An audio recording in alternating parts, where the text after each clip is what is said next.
আমার পিছনে যে মসজিদটা দিয়ে দেখছেন তা হচ্ছে গলাকাটা মসজিদ। বাংলাদেশ প্রত্নতাত্ত্বিক তালিকাভুক্ত যে কয়েকটি স্থাপনা রয়েছে তার উপর বেশ কয়েকটি ভিডিও আমার রয়েছে। তার মধ্যে এটা একটা গলাকাটা মসজিদ আপনারা দেখছেন আমার পিছনে। এটা হচ্ছে ঝিনাইদহ জেলার কালীগঞ্জ উপজেলা ১২ বাজারে তাহিরপুর যে মূল সড়ক রয়েছে তার পাশেই এই গলাকাটা দিঘি এবং গলাকাটা মসজিদ। আপনারা দেখছেন, চলুন দেখাই এই গলাকাটা মসজিদকে নিয়ে এবং আলোচনা করি।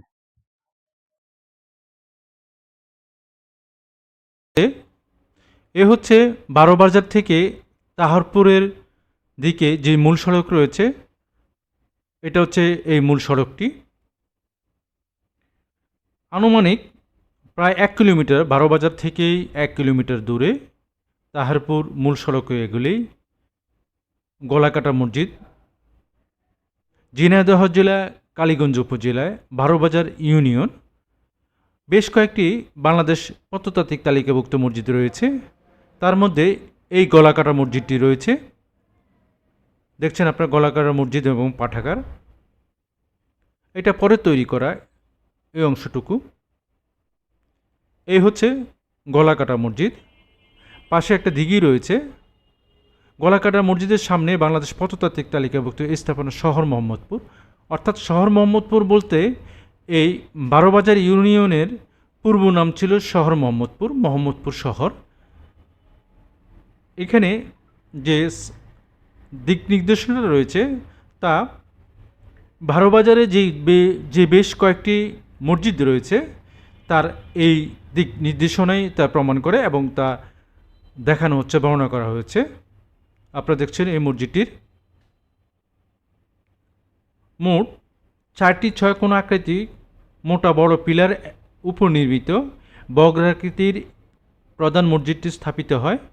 প্রতিটি বাহু প্রায় ২৫ ফুট এবং দেওয়ালের ৫ ফুট চওড়া।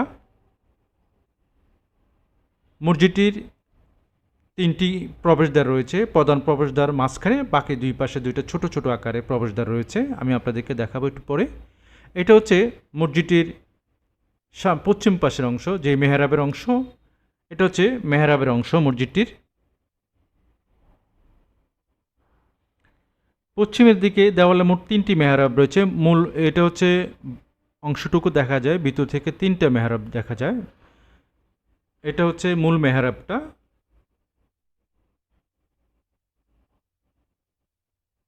আপনারা দেখছেন।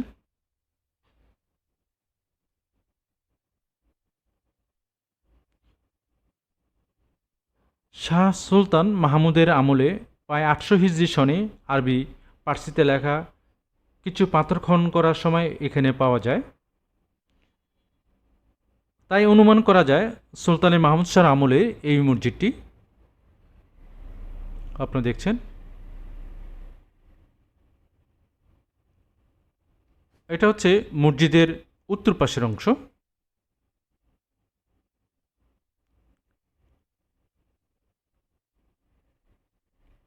মসজিদের উত্তর পাশে গলাকাটা দিঘি রয়েছে। এই হচ্ছে মসজিদের সামনের অংশ। আপনারা দেখছেন ৩টি প্রবেশদ্বার। মূল প্রবেশদ্বার মাঝখানে।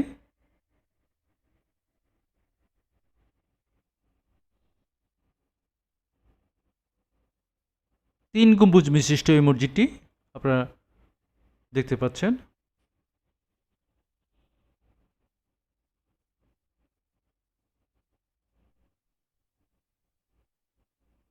এই মসজিদটি সাথে অনেকগুলো মসজিদে মিলে, যেমন দনিচক মসজিদ।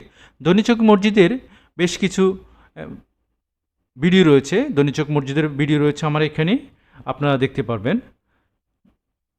শৈলকুপা শাহী মসজিদের মতো দনিচক মসজিদের অনেকটা মতোই এই মসজিদটা।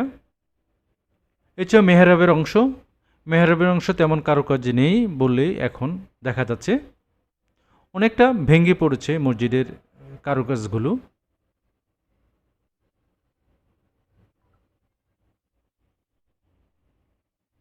দেখছেন পাথর দ্বারা যে নির্মিত, ভিতরে যে পাথর রয়েছে আপনারা দেখছেন।